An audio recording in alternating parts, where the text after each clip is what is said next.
Well, first of all, I do believe that, you know, Derry has one of the most amazing legacies of history of any city that I can think of. You look across the kind of the breadth of the city, you know, if you want to start with, you know, Columkill, the island, and the whole legend and legacy of Columba and what he did and how he changed the perception of the world in various things, which I will come back to. And then you kind of move on over the generations, and you come then and you have the walls of Derry, you know, the siege, the walls, and the fact that those walls are still standing, and they're one of, in terms of Europe, I understand that they're the one of the most intact set of walls in Europe. And then you kind of come further forward, if you like, into more modern times, into the kind of the Troubles. And that's only to kind of pick out three sort of different phases of history. But I think there's an extraordinary wealth of culture in this city. Now, I could go on and talk wider than, if you like, because I'm talking historical culture. But I could go, you know, I mean, you can talk about all the things that, you know, Derry's famous for, music and whatever else. But if you just wanted to concentrate purely on the history, I don't think you're going to get in one place such a wealth of history, considering I just want to say that this place, as we are reminded, is one of the longest continuously inhabited places in Ireland. So, stretching all the way back to Derry the island, I mean, how far back do you want to go? But, you know, stretching back to, we can talk about the sort of the 5th, 6th century, going right the way through the centuries, to the writing about Derry, to the places where Derry is mentioned in, you know, 11th, 12th century books, which are downstairs, to right the way through to, as I say, the siege, and on to the more modern political troubles. And that's a span of, if you like, political and social history, never mind about all the other aspects of culture. And if you wanted to start in the culture of Derry, well, you'd be here all day. You know, if you wanted to go into literature and music and whatever. But focusing, just because we're here in the Irish Columkill Centre, we'll focus on the historical aspect of the culture of Derry.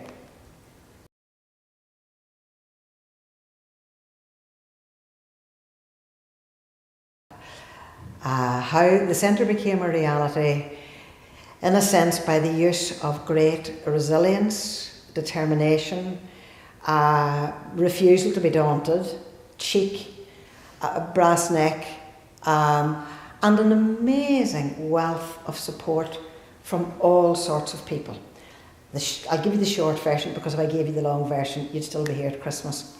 We were first founded in 2002. I had been principal of a secondary school and retired in 2002, thinking as I was to retire to my garden or whatever. This project came up, and somebody said, would you like to be chair? I took on the chair, whatever. And we bid for funds. I mean, we got 1.7 million pounds of public funding, Heritage Lottery Fund, Northern Ireland Tourist Board, Northern Ireland Environment Agency, the Diocese of Derry put in some money, Derry City Council. So that's the funding bit of it. But it did take a massive amount of time then to get the funding together, but then also with the help of people, for example, from the local Heritage and Museum Services here, you know, what story were we going to illustrate? What artefacts had we got? Because obviously if you're going to talk about Columkill, there are no artefacts left from that time. And yet we have managed to acquire such a wealth of aspects and artefacts for this place through their help. So if you said to me, how did it come about? You know, as I say, cheek, determination, refusal to be discouraged, a recognition that there was something very worthwhile here that we didn't want to lose the opportunity of doing. First of all, you had a beautiful building, dating from 1813, which has a wonderful history of its own. So the building was falling down, the building was utterly derelict. I think another winter and the building would have collapsed. So we had a beautiful building to start with, and then we had, if you like, a meaning to put into the building associated with this site. So as far as I could see, that was a win-win situation, and here we are. It has only taken up to this stage, 12 years, but you know, it has all been worth it. And people do say to me, well, in many ways, that lots of difficult projects where you're combining a whole number of funders, where you've got an old building that's going to fall down, and where you've got so many people kind of involved to have a share in it and putting together the interpretation, that it is actually going to take a long time. It usually takes most people, I gather, 8 years. It took us 12. So, but anyway, all I can say is this building alone has been rescued for posterity, and it has enhanced the surroundings, it's enhanced the grounds of the Long Tower Church, which is an interesting church in its own right. We have restored a beautiful listed set of steps down the side of the building. It is a listed building as well. And we've saved another building for Derry where so many of the beautiful old buildings have been destroyed. I know that's kind of a long answer, but anyway. And that would have been a big enough step for Derry by itself. That would have been a big milestone.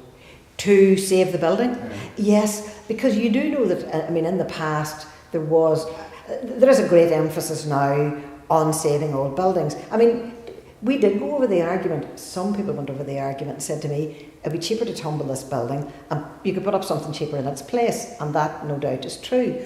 But on the other hand, old buildings, first of all, it kind of matches its surroundings, and old buildings in a way have an importance of their own, because you have to think you're not just saving it for today or tomorrow or for, I mean, there are lots of people now who were at this school.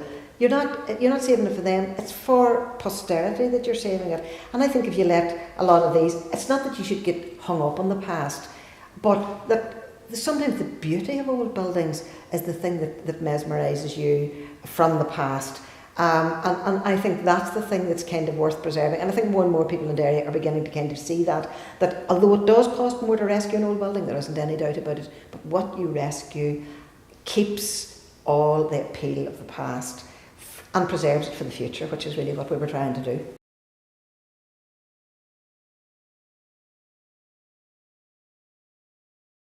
Well, there's a most interesting story, and I'll try to give you the short version of it. In 1813, there was a priest here called Father Cornelius O'Mullen, and he wanted a school.